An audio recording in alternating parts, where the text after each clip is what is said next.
Hi, I'm Alex Carpenter. As you can see, I am a world-class whistler, and this is my review of Catching Fire. For those of you just tuning into the internet, Catching Fire is the sequel to The Hunger Games, and the second in a quadrilogy of movies, which is still a funny word to say, because it should just be three. I'm not a big fan of the splitting up the last movie into two parts thing that's happening with Mockingjay, but it's happening, and I'm accepting it, and this is about Catching Fire. Focus! Come on! In short, I was absolutely floored by Catching Fire. It did everything that the first Hunger Games movie did, but better. It was more intense, and I cared more about the characters, and the visuals were more fully realized, and the world felt more real. I get asked quite a lot which of the Hunger Games books is my favorite, and I think the answer to that is really Catching Fire, because it's this Empire Strikes Back sort of moment, this middle ground where a lot goes wrong, and the book series changes from just being about the games to this larger world-shaking, paradigm-shifting narrative. At nearly 2.5 hours, there are plenty of minutes for the filmmakers to take their time in telling the story. They don't ever have to rush into anything, but they do have an incredible pacing. The pacing, I think, is probably the best part of this movie, because if you've read Catching Fire, and I won't spoil you if you haven't, but the way things change is drastic and sudden and violent. In this story, it's a little bit like a runaway freight train once it gets going. Things just change dramatically. What's great when a sequel is part of a larger story arc and not just an add-on film to try to milk the success of the original film is that you're able to create an arc and you're able to play in a world that's already been established. We already know about Panem, we already know about the Capitol, we already know all the characters, well, most of the characters in this story. By the way, Finnick and Joanna are incredible. They're awesome in this movie, and I think I like Joanna in the movie more than I like her in the book, so great acting. You know who Katniss is, you know how she thinks, and now let's throw some more stuff at her. I was surprised at just how emotional the film allowed itself to be. When reading the books, there's a lot of intensity. I'm always on the edge of my seat when I'm reading the words that Suzanne Collins writes, but seeing the film, I felt like I was on the verge of tears for a lot of it.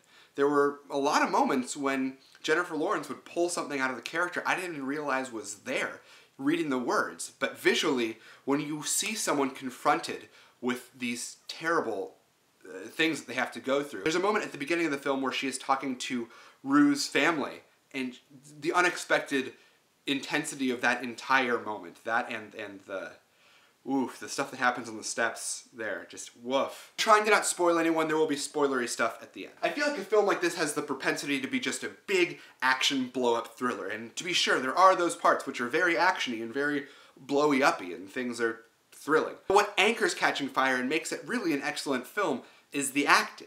Across the board, the cast really brings it up a notch, and you are able to connect with the characters in a way that I don't think would have been possible had this been the first movie in a series. We already know what these people have been through because we've been through it with them. And this film does an excellent job of putting us in their shoes once again. We see things as they do. We react emotionally in the same way that they're forced to. Except for Lenny Kravitz. No, you are not Cinna, Lenny Kravitz. You're not. Bad Lenny Kravitz. Smack on the nose. Here's the part where I start talking about slightly spoilery stuff. There was a potential in this film to play into that bullshit Team PETA versus Team Gale nonsense, but they just sidestepped it entirely because it's not about who is she gonna choose. It's about all of these characters interacting and being inspired by Katniss. And I think that was fantastic. There is no Twilight nonsense in this, and there could have been.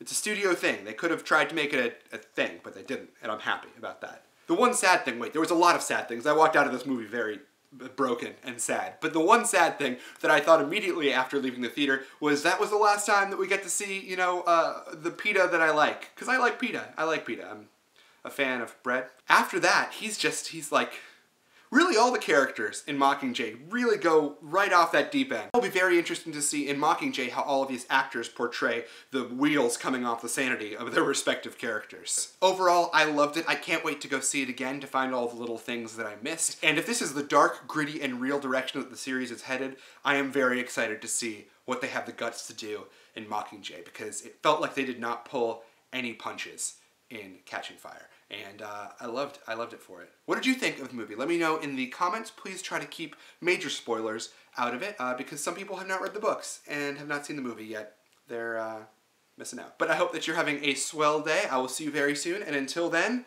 may the odds be ever in your favor, and be brilliant. Damn it!